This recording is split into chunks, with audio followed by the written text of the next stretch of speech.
Welcome to our channel. Today we how to log into Grammarly to polish your LinkedIn headline and about, complete guide step by step clearly.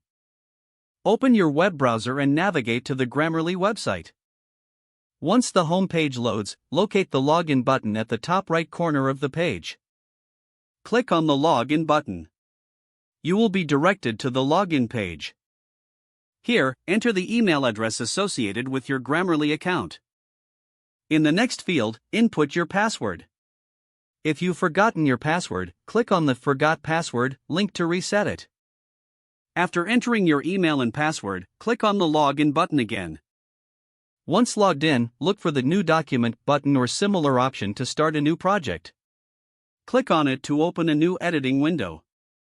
Next, you can either copy and paste your LinkedIn headline and About section into the document or type directly.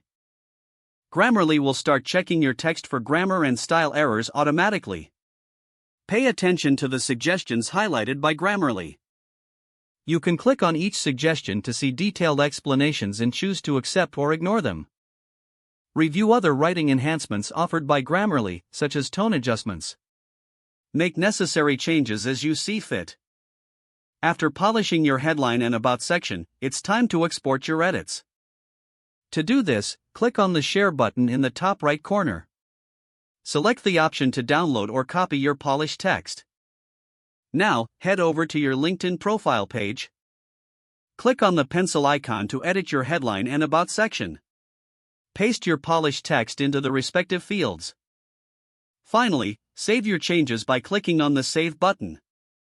Your LinkedIn profile now reflects a more polished and professional image.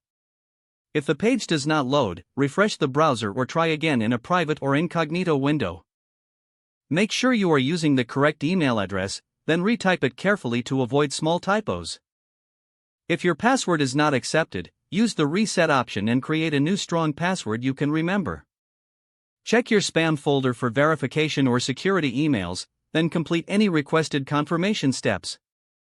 Don't forget to like this video and subscribe to our channel for more step-by-step tech guides.